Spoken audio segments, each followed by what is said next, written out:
This is the Balanced Advisor Podcast with Dr. Travis Perry, helping financial advisors like you achieve balance in their lives. Hey, welcome everyone to the Balanced Advisor Podcast.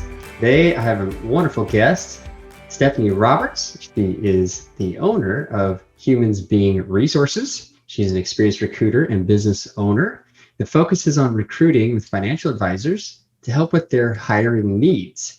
Her team of ownership and employees at HBR are here to help make the process of finding, pre-screening, and hiring your next employee as painless, effortless, and affordable as you could ever expect. Welcome, Stephanie, to the podcast. Thanks, Travis.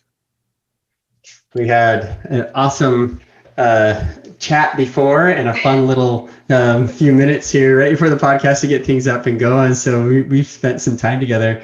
But what I've noticed about Stephanie is that she is resilient and she has a great story about how she's gotten into this space, which we'll get into in a minute. But I always like to start off with this question because this is all about balance for advisors. Stephanie, I like to start off with, what does balance really mean to you? I mean, you're a business owner, you work with advisors, you see kind of what's going on in their lives, but you're married, you have a family. What is it like to have balance in your life? What does that look like? Yeah, I think balance means, like you said, it can look so different to everybody, but to me, it just really is exactly like that word, just balancing everything from work to business and to family, and also the self-care.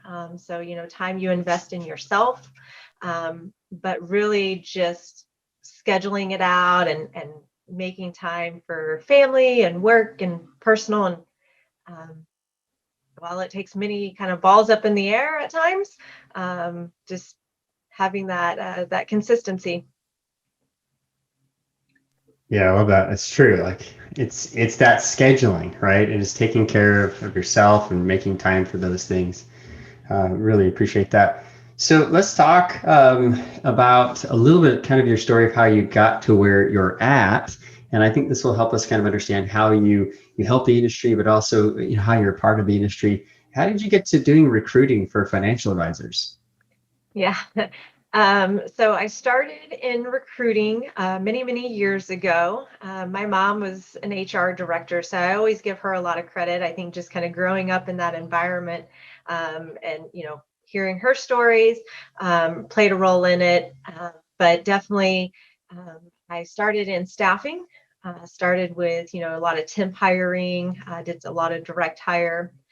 From there, I went to specifically to financial advising, recruiting in that space for another company.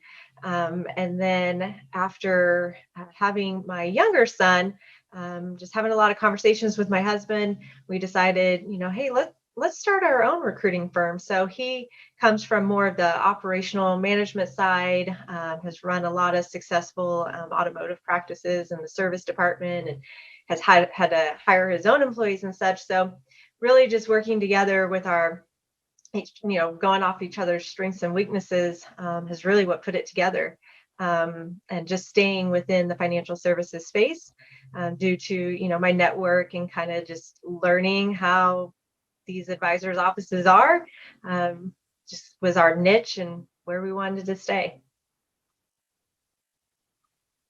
Yeah, I love that. Yeah, I mean, developing that niche is crucial. I mean, even for advisors, knowing what is our niche as advisors, how do you help a certain group of people, demographics, so that you can really specialize and they feel that you love them and know them and you're one of them. That's why I wrote the book, Achieving Balance for Advisors. I had my publishers like, no, don't just make it for advisors. I'm like, you don't understand. Like, that's a whole specific world. Like, they need this and they need to know that I am an advisor. And so for you growing up in this industry, really with your mom and everything, being able to help advisors, it says a lot about what you're able to do because you understand them, you get them. Mm-hmm. And then they don't have to spend hours explaining, well, this is my business, this is how I do it. Yep. They may have to give you some details, but that's so crucial. I appreciate that. Thanks for letting us in on a little bit behind the scenes. It's always fun to see how people have made it into the industry. What are they doing? And family, it tends to be one of those things that pop up a lot. Yeah. So that's great. Well, as an advisor to advisors, you've seen this industry again through your mom's eyes. Now, as you're helping advisors, you know that they struggle with balance. You know Mhm. that as they're trying to help their own clients, Mhm. it's a struggle for them. So I'm curious to know, what have you seen with these other advisors that, a couple of 2 or 3 things that might be that they really struggle with, that's hard for them to stay balanced? Yeah, I think a lot of it just goes back to giving up some of that control and the responsibility. When I think of specifically when it comes to hiring, which obviously once they start growing their team, that's going to free up a lot of their time and help with that work-life balance, um, and allow them more time to be, with their family or with their clients, just building their business, whatever it may be.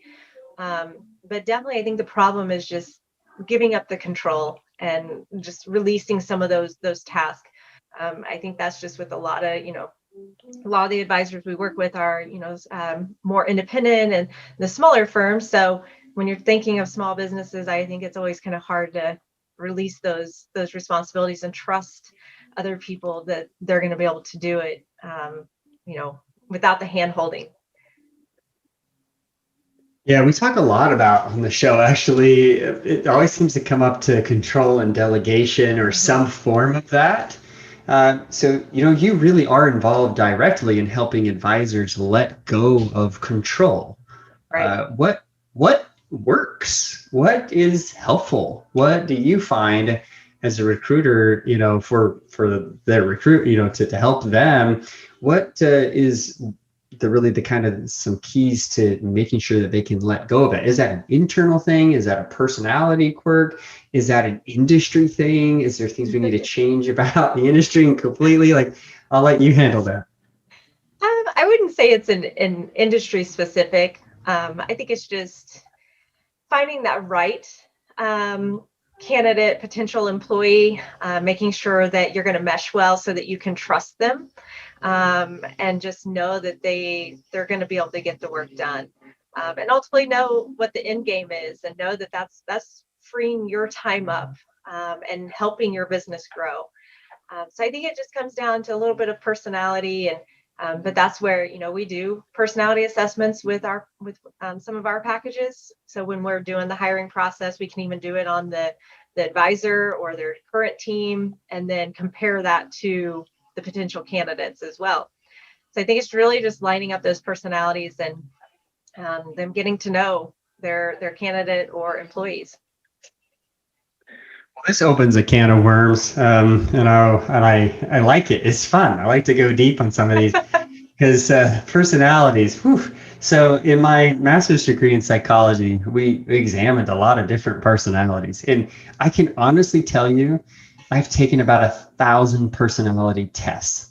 I've taken about every single one that's been invented because I started in high school. My friend and I, we decided we were going to take this high school class together. We thought, this is going to be easy. Let's take psychology. It was hard. It was actually really hard. But we kind of saw that all of these tests we took, they were all the same. Like they really just all kind of were trying to find the 4 different personality types and see how you meshed. And there have been several like Myers-Briggs and others who I think are more reputable. But there still are a lot of them out there. And I kind of have my opinion on what personality tests do, but I can see how it helps in hiring. In fact, every place I've ever, gone to be hired by an employer, except for my father's company, like asked me to do a personality test. So tell me about maybe your experience in, do those work? Do they really help? How do they help? That's a great question, and just like you, I've participated in several of them myself too. Probably not on the level like you have, um, but I would say, and what we always, advise our clients to is it's not the end all be all, and it shouldn't be that sole decision. When you're considering candidates, I think it's just one of many factors to consider, because you're right. I mean, if someone really wanted to, they could kind of budget a little bit and, um, may not really be who they are. So I think it shouldn't be your sole decision, but it is a good kind of baseline Yeah. to compare Yeah. to. That's fair. That's definitely fair. I know people who knew like this is the outcome that they Right. needed to get for this personality to get this job. And a lot of that is entry level. They're trying to weed out people who just really are not a fit. But Right. what you're saying is you're actually doing a personality test for the potential, person that's hiring and the person that you're recruiting. And then is it taken into consideration like how these personalities would mesh? Is that what they're doing? Exactly. Yep. Yeah. So it does create kind of a benchmark. So once the advisor or their current employees take that assessment, once we put our candidates through the process, it creates a baseline and compares them. So, it'll show them if they're a director or a supporter, thinker, socializer. So it puts them in those different categories, but also compares it to the current staff. Yeah. Oh, that is helpful because I think the way that most personality tests are used is just, hey, do they hit kind of a minimum so that they can go to the next level of recruiting, right? Right. Yep. And I've seen that in just about every financial services, big BD that I've come across. Like that's step one. Take the test. Yeah. See if you virtually, are the spaghetti that can stick on the wall, so to speak, right? Yeah. Oh, that's cool. But here you guys are basically taking it a step further and trying to see if there's integration, which I can see that's helpful. And so, that's part of that letting go is finding that good person maybe that they feel comfortable letting go to. Is that part of the psychology? Maybe explain that a little bit. Right. Yeah, that's what I would say when we're talking about, what they struggle with and, how they could kind of help find that balance. It's just really, it comes down to finding that right candidate or that right employee to release those responsibilities to. Yeah. Okay. So they got the right employee. How, I'm not trying to look at all of your processes, but do you give them, several, like here's three, like if I was to hire you and say, okay, Stephanie, I need somebody to do sales for me. Would you bring a few people to the table and say they've matched these key, personality things up, or what's the next step from there? Curious. Yes, we don't guarantee a number of candidates that they would see. So that's not really our focus. Our focus is finding that qualified individual based on the skill sets and experience that the advisor has indicated that they're looking for. So we never guarantee that, they'll see 3 or 10 because I've had several situations where it has just been that first one that I have submitted to them. That's the one they hire. So I think it just really comes down to making sure the skill sets are there, that personality for the good culture fit, and then, their experience that they can offer. Yeah.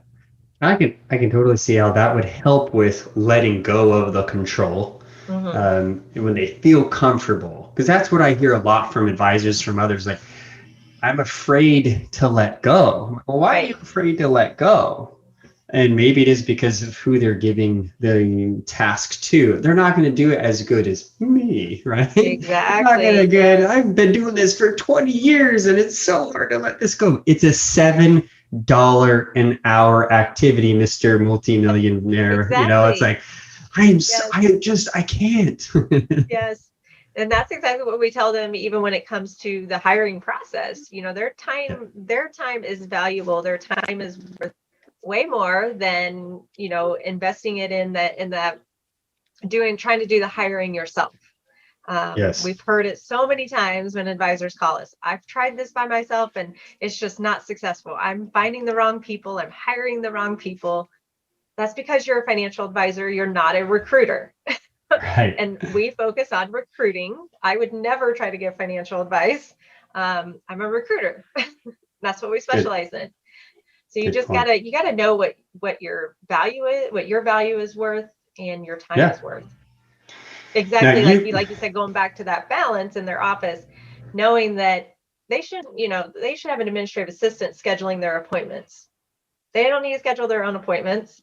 They're worth more than that, so their time is better spent in front of clients or building the business. Yep. I 100% agree. 100% agree. In chapter 6, I know you got the book because I saw I you. do. I saw you. do. Look at that. Right here. Look at that. I love it. I love it. So you got that book, Achieving Balance. In chapter 6, we actually break down what I call the advisor sweet spot. And in that business sweet spot, it's the top 5 or 6 activities. There's a combination of different variables, but it's essentially what they really enjoy doing, but what they really should be doing, what it pays. And I teach them a priority system and how to get that mapped into like dialed into 5 or 6. Okay. But everything below that, they really should be automating. Like if you don't want to have your assistant do your calendar, fine, then automate it. Use Calendly. Right. Use a bunch of, use bookings or whatever you need to do to make it as automated as possible. If you can fully delegate it, great. Then delegate it to someone who you like and you get along with and the personalities mesh up and you can feel comfortable to letting go of that control. Or if you shouldn't be doing it all, get rid of it, like completely delete it. So, I agree with you on that. They should not be doing those things that aren't worth what we, I consider their highest value per hour in their sweet spot. So 100% agree. Well, as you have built this business, I mean, how long have you been doing this? For a little over 5 years now. Okay. Yep. So with Humans Being Resourced, with our own company, a little over 5 years. But you've been in the industry for longer than that, right? Oh yeah, absolutely. Been in the industry well over 5 years. Yeah. So with that experience and then building your own business, I mean, you're a business owner. What do you think that you struggle with the most when it comes to trying to keep that balance that you define to us? Like, hey, like keeping the self-care, scheduling time with the family. What do you find individually is something you struggle with? I would say consistency, being consistent, and not allowing. I have a problem of sometimes allowing work or business related activities to. I don't really want to say. How am I trying to describe this? Especially if it's a last minute email came through and someone wanted to schedule something and I already had something else on my calendar, more maybe personal related. I will sometimes go ahead and let that conflict happen, I guess you could say. So then I'm no longer doing the personal activity.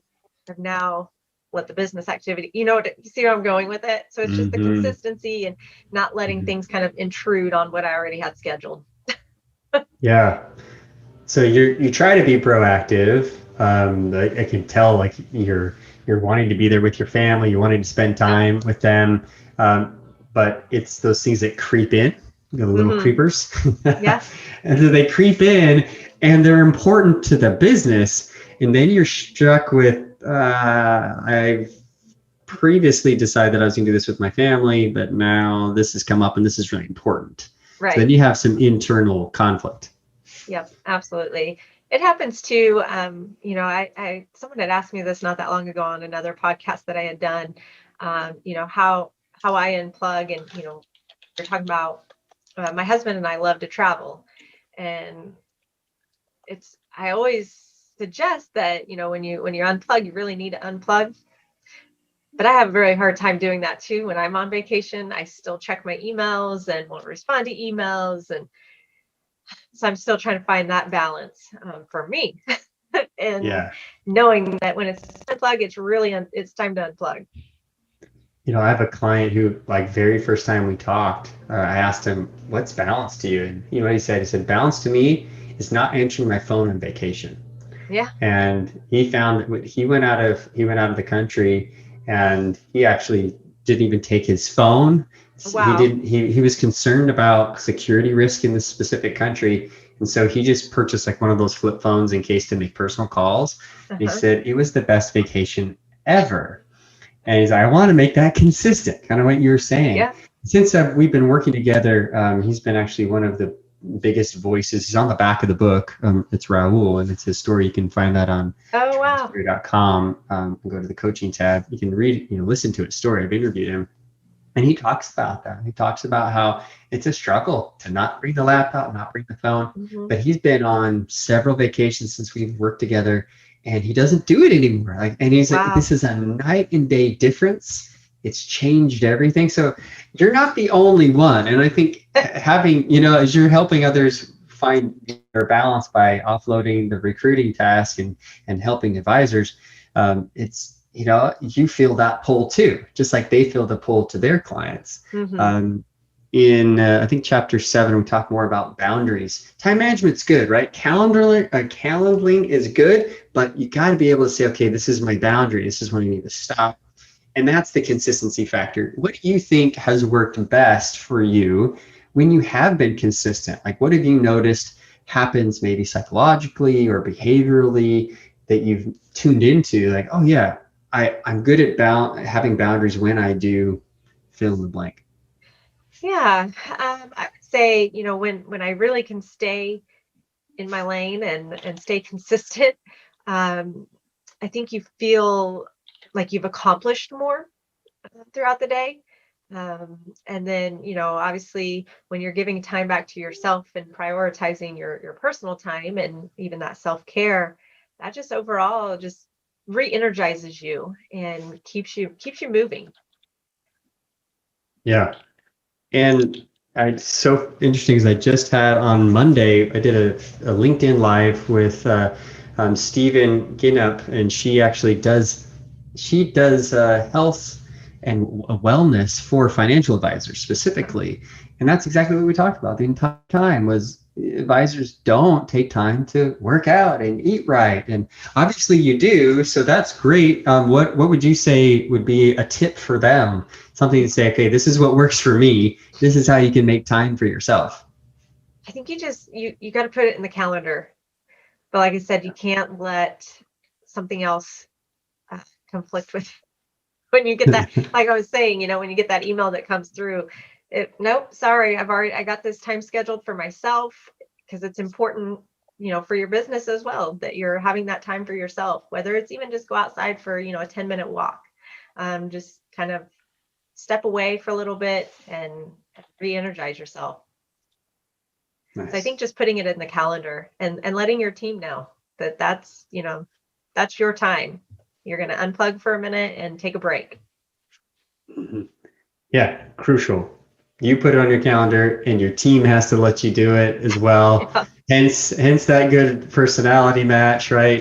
You got to make sure you have the right people on board to help you because they can pull you away. They can. You can set up a great calendar and you can be all ideal on them and they can say, no, I just overbooked and double scheduled somebody for you that you really need to talk to. I needed to leave 10 minutes ago. Sorry, Yep. That can be tough, especially if they're effective at working for you.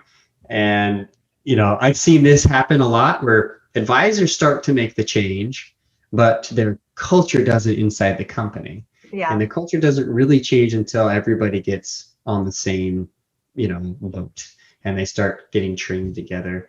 So I know that's not your specialty, but you're involved in that. You look at how you can maybe make change by recruiting the right people. Right. Do you find that advisors want you to do that they're trying to change the culture by hiring different and new faces? Oh, absolutely. Even in my, when I do my intake call, I will ask them, why is this position open? And there have been times where, it's a refill or, they previously had someone in the position, but they just were not a good culture fit. So that's where we talk a lot about culture when it comes to that hiring process, because honestly, that is one of the biggest things I hear from candidates when I do phone interviews. When I ask them what's one important thing in your next position, oftentimes it's the culture. It's a good team atmosphere, positive. A lot of them talk about the having opportunity for personal and professional development. So culture definitely is important, and that's where we'll talk to the advisors, and they do. Oftentimes they put a priority on that it's got to be someone that's going to fit with their current team. Yeah, so they fit in that current culture, and maybe if they need to change a little bit of the culture, they're looking for someone that fits that culture. Mhm. I like that. What do you do? Let's dig a little bit on that, on culture. How do you test for that? How do you know as you're hiring somebody or trying to find someone to fit that mold? No, and that's a great question. Like I said, we will ask in the client intake call. I ask a lot about their culture and what that looks like, and so I go off of what they're telling me, what they're indicating, and then when I have the candidate or potential candidate on the phone, I ask them, what does your ideal team culture look like? What does your ideal boss look like? So as long as and this is again always a fine line, because there are unfortunate candidates, when they interview, they become professional interviewers or interviewees. So they know how to answer questions. And sometimes it's not until you have them in there that you start noticing.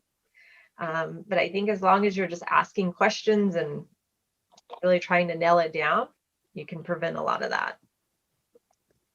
So to kind of wrap up some of this, I mean, you're out there looking for people, you're clued in, you know about personalities, you test them for that, you try to find the match. You do a lot of the interviews before you introduce them to the advisor. You look at their culture fit, the context fit. You look at how well they can, take delegated activities. That is a lot. Advisors are not trained to do this.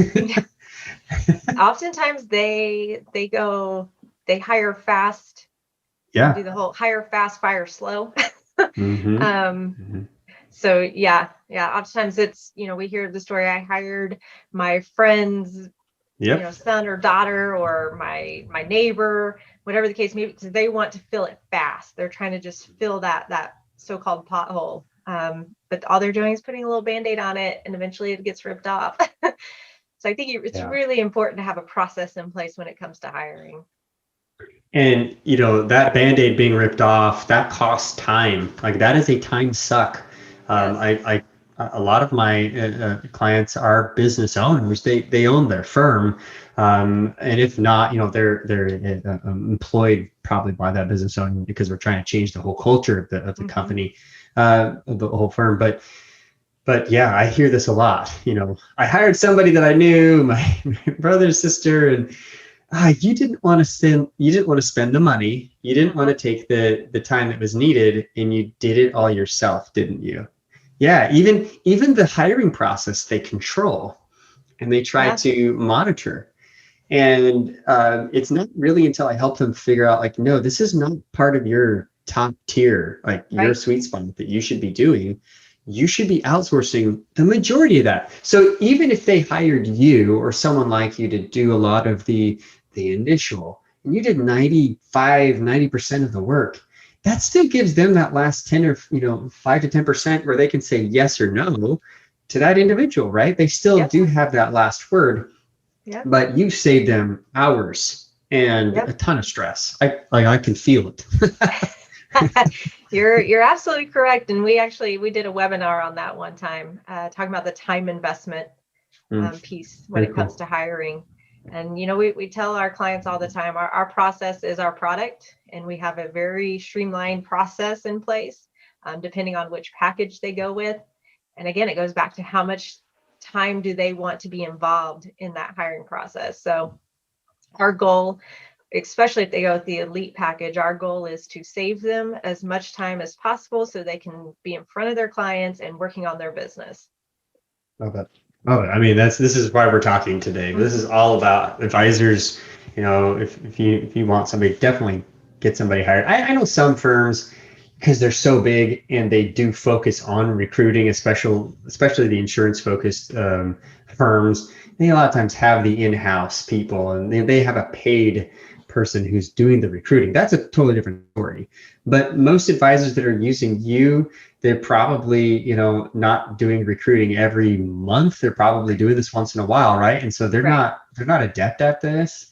Is that kind of your ideal client, Yeah. solo advisors or maybe boutique firms who are looking to hire occasionally? Yeah, I would say the majority of our clients that we work with are an advisor who maybe it's their first employee they're hiring, or it could be a firm that already has, upwards of 15 employees. So it really varies as far as what that looks like. But yeah, a lot of the smaller, more independent firms. Makes sense. Makes perfect sense. Well, I can see your service being invaluable. If people are like, okay, let's talk to Stephanie. Let's find out how she can help us, because I'm tired of this. I want to offload this. Like, what is the process? How do they engage with you?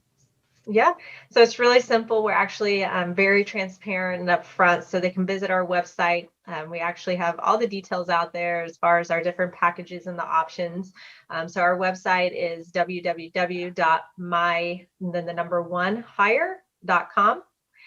Or I could talk, of course, connect with me on LinkedIn. And I do a lot of messaging back and forth on LinkedIn with potential clients, and we get a call set up and go from there. So it's really simple. Like I said, it goes back to that time, and we're trying to save time for everybody.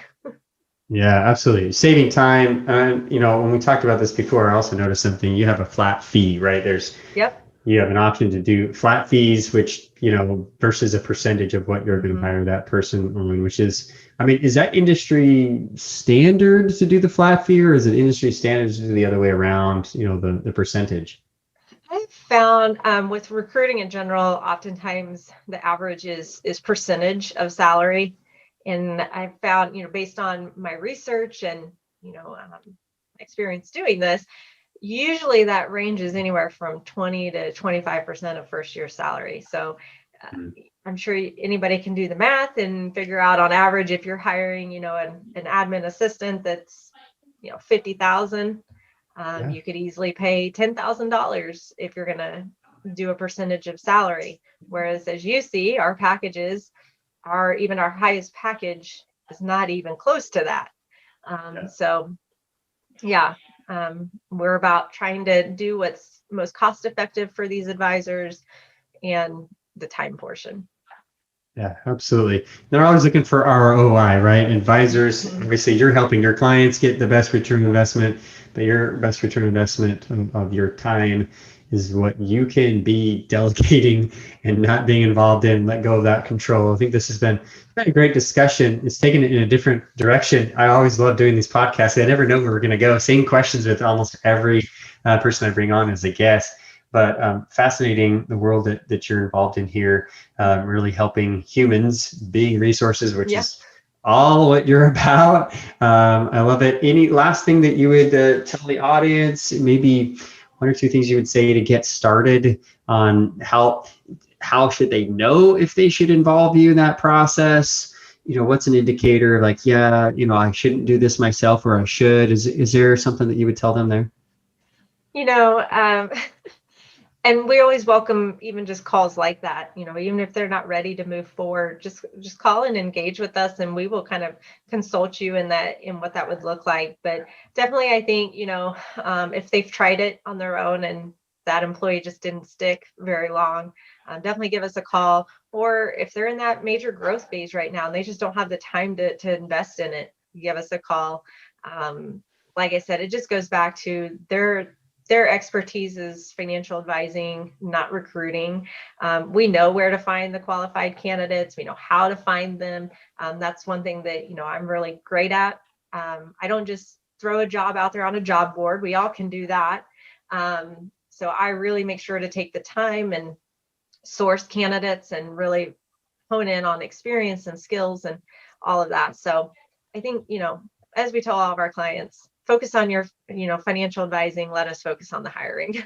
It's what we are specialized in. Well, thank you, Stephanie Roberts, for being here. Definitely, guys, go to my1hire.com and check them out. Connect with Stephanie Roberts on LinkedIn. She's excellent, class act. So I appreciate you being on the show with us today, Stephanie. And thank you. Have a great rest of your day. Yeah, thank you, Travis. We appreciate it.